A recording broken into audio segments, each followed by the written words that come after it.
বাংলা সাহিত্যের রোমাঞ্চকর কিছু গল্প দিয়ে সাজানো আমাদের এই বিশেষ নিবেদন সানডে সাসপেন্স। আজ আপনার জন্য অভিজ্ঞান রায়চৌধুরীর লেখা রকিং চেয়ার। অভিজ্ঞান রায়চৌধুরীর জন্ম 1970 সালে কলকাতায়। পরে যাদবপুর বিশ্ববিদ্যালয় থেকে ইলেকট্রিক্যাল ইঞ্জিনিয়ারিং ও IIM কলকাতা থেকে অপারেশনস ম্যানেজমেন্ট নিয়ে পড়াশোনা। বর্তমানে আন্তর্জাতিক প্রতিষ্ঠানে উচ্চপদে কর্মরত ও সেই সূত্রে ইংল্যান্ডে প্রবাসী। কর্মসূত্রে বিশ্বের নানান দেশে দীর্ঘদিন থেকেছেন। সাহিত্যিক হিসেবে আত্মপ্রকাশ 1994 সালে কিশোর ভারতী পত্রিকায়। তারপর থেকে নিয়মিত লিখে এসেছেন প্রায় সব কিশোর পত্রপত্রিকায়। আজকের গল্প রকিং চেয়ার শারদীয় আনন্দমেলায় 2016 সালে আলো ছায়া নামে প্রকাশিত হয়েছিল। প্রধান চরিত্রে গল্পের কথক বৃদ্ধা মহিলা এবং রঞ্জন। গল্প পাঠে অগ্নি, গল্পের সূত্রধার আমি ইন্দ্রাণী। শুরু হচ্ছে রকিং চেয়ার।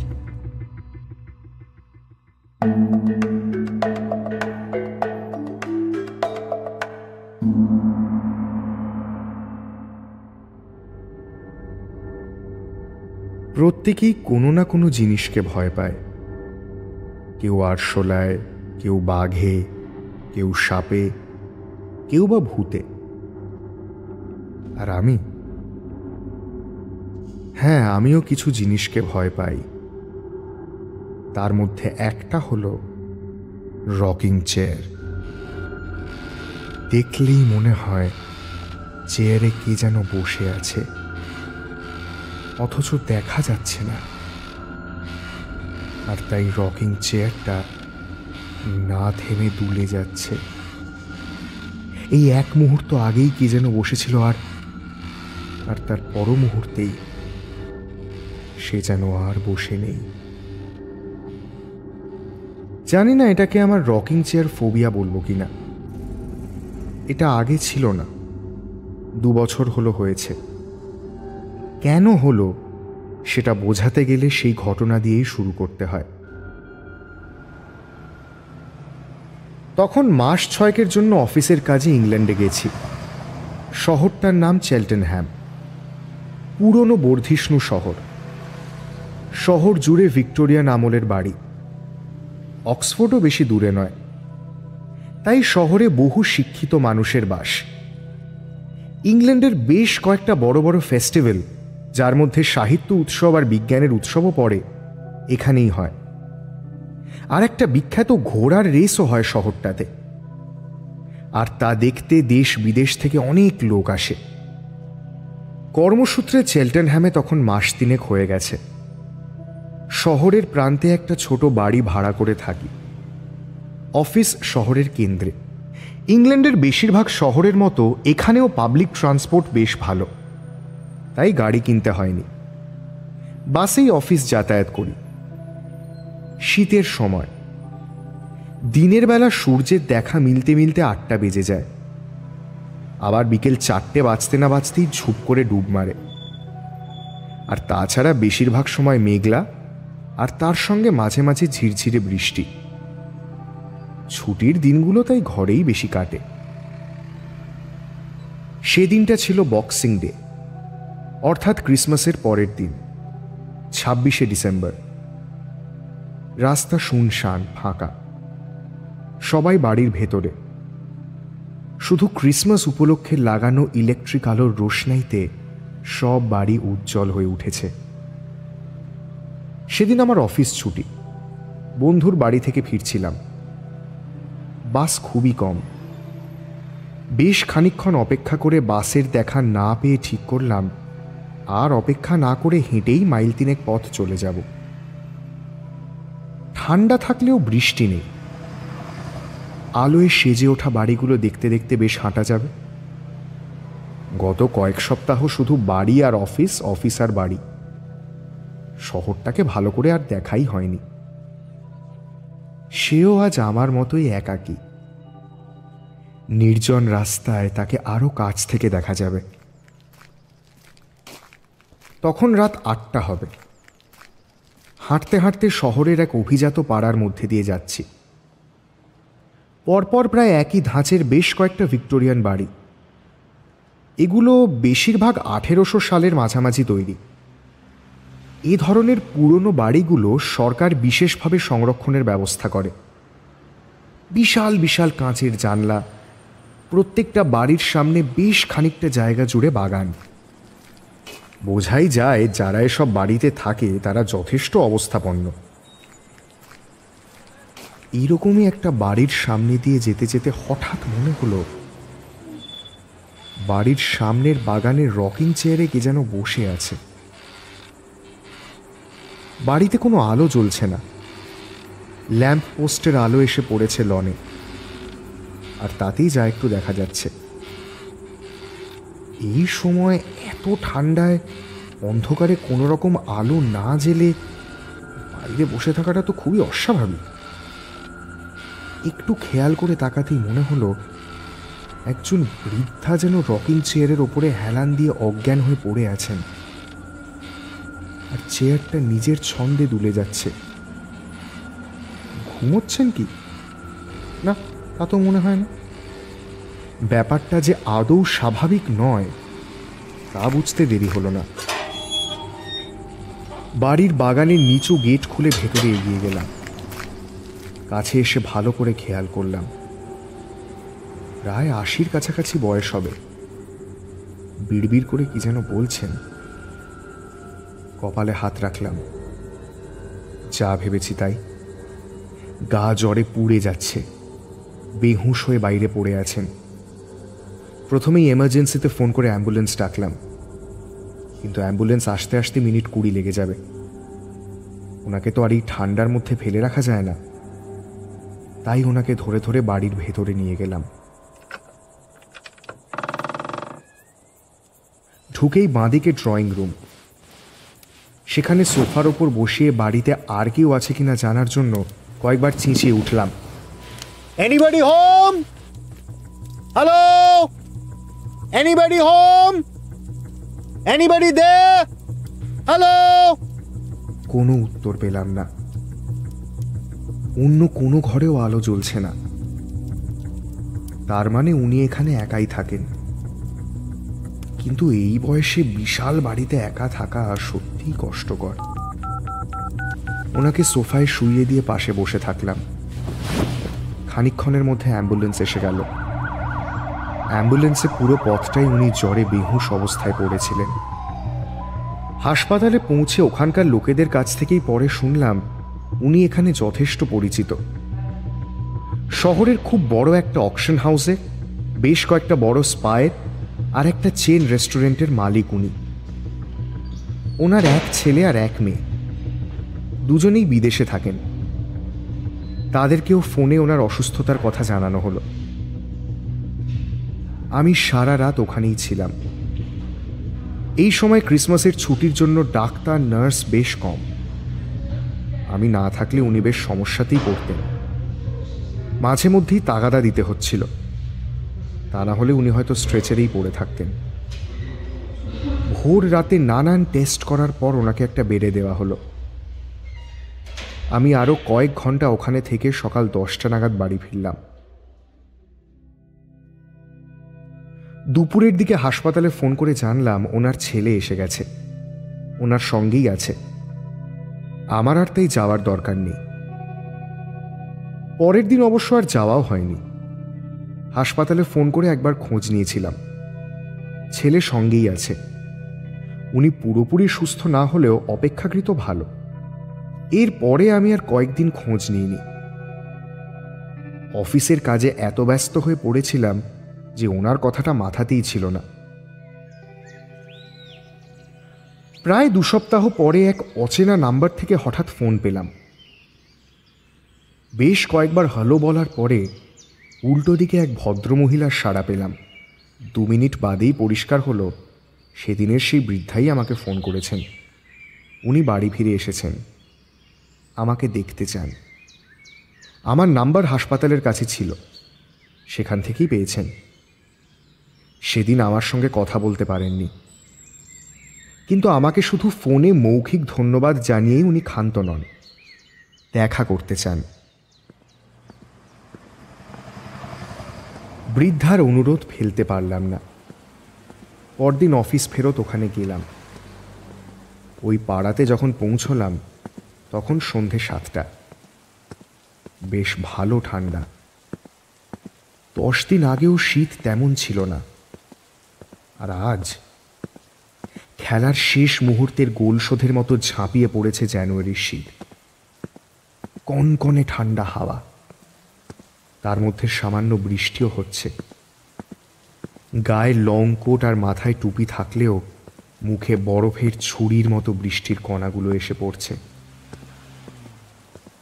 রাস্তার সরভুজ ল্যাম্পশেডের আলোগুলো জ্বলে উঠেছে।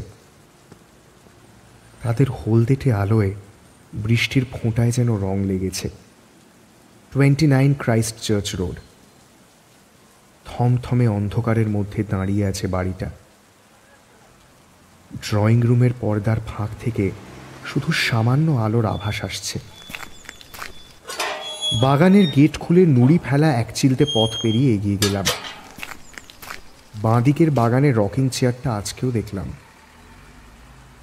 মনে হলো দুলছে। কেউ যেন এক্ষুনি এখান থেকে উঠে গেছে। যাই হোক, বাড়ির মেন দরজার দিকে এগোলাম। বিশাল কাঠের দরজা। সামনে যেতেই খুলে গেল। এক মাঝবয়সী মহিলা দরজা খুলে দিলেন। আমি ওনার পেছন পেছন এগিয়ে গেলাম। সামনেই দোতলায় ওঠার কাঠের চওড়া সিঁড়ি। সেদিকে না এগিয়ে আমাকে বাঁ পাশে বিশাল ড্রয়িং রুমের দিকে এগিয়ে যেতে বললেন। দরজা খোলা। বৃদ্ধা একটা কাঠের চেয়ারে বসে আছেন। উনি আমাকে দেখে মৃদু হেসে সম্ভাষণ করে সামনের লেদার সোফায় বসতে বললেন। ঘরের পরিবেশ বেশ সাবেকি। ফায়ারপ্লেসে কাঠ দিয়ে আগুন জ্বলছে। তার সামনে কিছু দূরে একটা নিচু ওভাল শেপের কাঠের টেবিল। তাতে একটা ভারী সুন্দর কাঁচের মোমদানিতে মোমবাতি জ্বলছে। তার আলোয় আলোর থেকে ছায়াই যেন বেশি। আর সে আলো ছায়ায় ধরা দিয়েছে বিশাল ড্রয়িং রুম। ঘরের অন্যদিকে আরেকটা বিশাল ডিনার টেবিল। প্রায় 20 জন একসঙ্গে বসতে পারে তাতে। ঘরের দুধারে বিশাল কাঁচের জানলা। সেদিন এই ঘরেই এসেছিলাম, তবে অন্ধকার ছিল, আর ওনার দিকেই সমানে লক্ষ্য রাখতে হচ্ছিল বলে এত খেয়াল করিনি। ঘরের দেওয়াল জুড়ে অনেক ছবি আর নানান কাঠের কাজ। বৃদ্ধাকে আজ দেখলাম ভালো করে, আভিজাত্য পোশাকে, মুখমণ্ডলিতে। ঘরের আবছা আলোতেও উজ্জ্বল হয়ে উঠেছে মুখটা। মাথা ভর্তি সাদা কোঁকড়া চুল। মুখের মধ্যে ভারী সুন্দর একটা প্রশান্তির ছাপ। মৃদু স্বরে বলে উঠলেন, তুমি আমার জন্য যা করেছ তা নিজের ছেলেরাও করে না, তাই তোমাকে ধন্যবাদ জানিয়ে ছোট করব না। তা তুমি এখানে কি করো? কতদিন আছো? আমার পরিচয় জানিয়ে বললাম, আরও কয়েক মাস থাকব। তা আপনি একাই থাকেন? হ্যাঁ, গত 10 বছর একাই থাকি, আমার স্বামী মারা যাওয়ার পর থেকে। তবে বাড়িতে কাজের লোক আছে বেশ কয়েকজন। তা সেদিন তো কেউ ছিল না, ছুটিতে ছিল? হ্যাঁ, সেদিন একাই ছিলাম। আর তাই দাঁড়াও দাঁড়াও, তোমার জন্য চিকেন স্যুপ করেছি, খেয়ে নাও। লিওন আস্তে করে ডেকে উঠলেন। দেখলাম দরজার কাছে একজন বছর 60-এর সুসজ্জিত বাটলার এসে দাঁড়ালো। তারপর চোখের ইশারায় কর্ত্রীর নীরব নির্দেশ বুঝে আবার চলে গেল। মিনিট 5 বাদে সামনের টেবিলে স্যুপ রেখে গেল। লিওনকে লক্ষ্য করে বৃদ্ধা বলে উঠলেন, ও আমাদের এখানে বহু বছর আছে, আমার শ্বশুরের সময় থেকে। খুব ভালো রান্নার হাত। বৃদ্ধা আস্তে আস্তে ওনাদের কথা বলতে লাগলেন। 4 পুরুষের বাস এই শহরে, তবে এই বাড়ি কেনেন ওনার শ্বশুর স্টিভ। ফায়ারপ্লেসের ওপরে রাখা স্যুট টাই পরা সোফায় বসা অভিজাত এক বৃদ্ধ ভদ্রলোকের ছবি দেখিয়ে বলে উঠলেন, ওনার আরও অনেক ব্যবসা থাকলেও আসল ব্যবসা ছিল পুরনো জিনিস বিক্রির, আর তাতেই অনেক টাকা লাভ করেন উনি। ওই একই ব্যবসা আমার স্বামী জনও দেখতেন, কিন্তু খুব কম বয়সে জন মারা যান। তারপরে আমাকেই একা এই সব ব্যবসা পুরোপুরি সামলাতে হতো। তারপরে আরও অন্যান্য কিছু ব্যবসা শুরু করি। শুনলাম কিভাবে অন্য ব্যবসাতেও এরপরে উনি যথেষ্ট সাফল্য পান। খুবই উদ্যমী পরিশ্রমী মহিলা।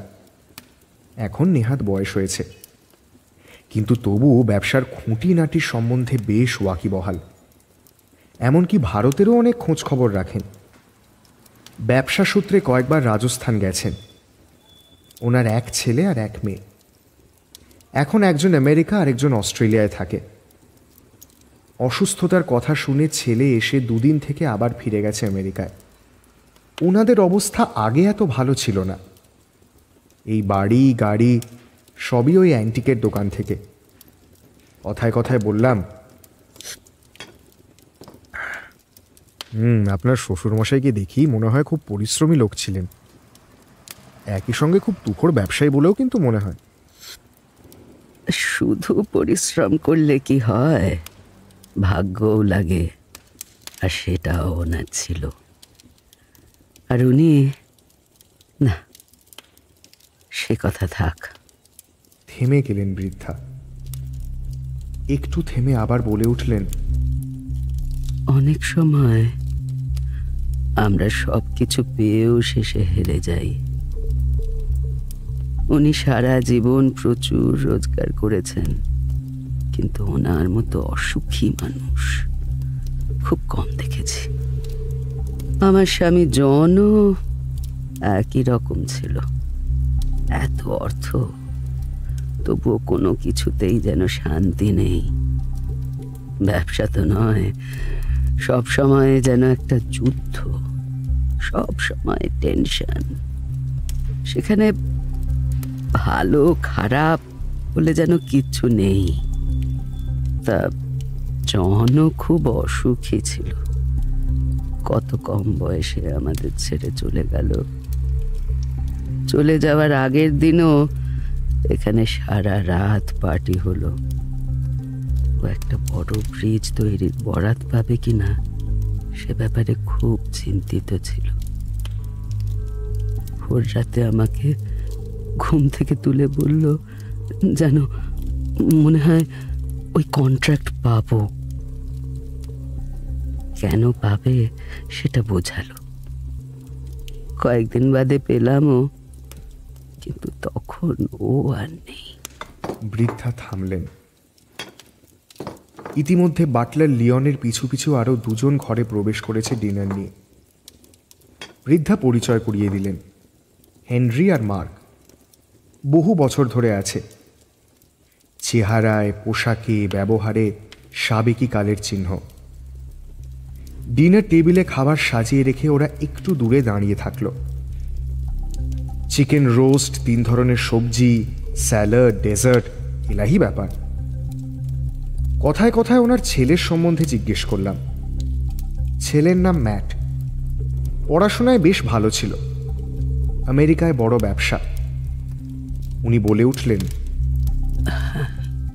ও এসেছিল আমাকে দেখতে নয়, অন্য কাজে। আমি একটু অবাক হয়ে বলে উঠলাম, কিসের কাজ? একটা ছবির খোঁজে।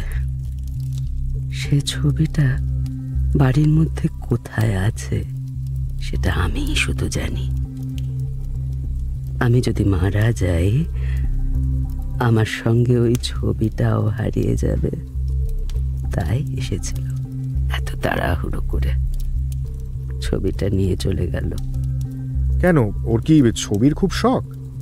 হ্যাঁ, তা বলতে পারো, তবে একটু অন্য ধরনের শখ। সেটা ওর বাবা ঠাকুরদার থেকে পেয়েছে। আসলে ওর রক্তে তো শিল্প নেই, ব্যবসা আছে। আর আমাদের বাড়িতে কত ছবি আছে দেখেছ তো। এগুলো সাধারণ লোকে দেখতে পেল না কোনোদিন। সেদিন আরও 1.5 ঘন্টা ছিলাম। আসার সময় বৃদ্ধা বললেন, দাঁড়াও, তোমার জন্য একটা ছোট উপহার আছে। বলে আমার দিকে একটা 2.5 ফুট লম্বা টিউব দিয়ে বললেন, এর মধ্যে একটা ছবি আছে তোমার জন্য, পরে বাড়ি গিয়ে খুলে দেখো। আমি তখনই খোলার চেষ্টা করছিলাম, কিন্তু দেখলাম ঢাকাটা বেশ শক্ত করে আটকানো। সেটা দেখে উনি মৃদু হেসে বলে উঠলেন, পরে দেখো, যত্ন করে রেখো। এই আলোতে ছবি ভালো বুঝতে পারবে না। সেদিন আরও খানিকক্ষণ থেকে চলে এসেছিলাম। বাড়িতে এসে ওই টিউবটা থেকে ছবিটা বার করে দেখলাম। ছবির সঙ্গে একটা টাইপ করা চিঠি আছে, যেখানে উনি আমাকে এই ছবিটা উপহার দেওয়ার কথা উল্লেখ করেছেন। বেশ পুরনো ছবি, 2 foot by 1.5 foot, oil on canvas. একটা মাঝবয়সী লোকের ডান হাতে ধরা ফলের ঝুড়ি। ঝুড়ির মধ্যে আপেল, লেবু, চেরি, আঙুর, বেরি, পেয়ার এরকম নানান ফলের সঙ্গে কিছু পাতাও সাজানো আছে। লোকটা অন্য হাতের তর্জনী তুলে উপরের দিকে কিছু একটা নির্দেশ করছে, আর সেদিকে তাকিয়ে আছে। যেদিকে নির্দেশ করছে ঠিক সেদিক দিয়েই আলো এসে লোকটার মুখে পড়েছে। লোকটার মুখ ভর্তি দাড়ি, ঘাড় অবধি কোঁকড়ানো চুল, চোখের কোলটা সামান্য বসা, মুখের মধ্যে একটা বিষণ্ণতা। সব মিলিয়ে বেশ ভালো একটা ছবি।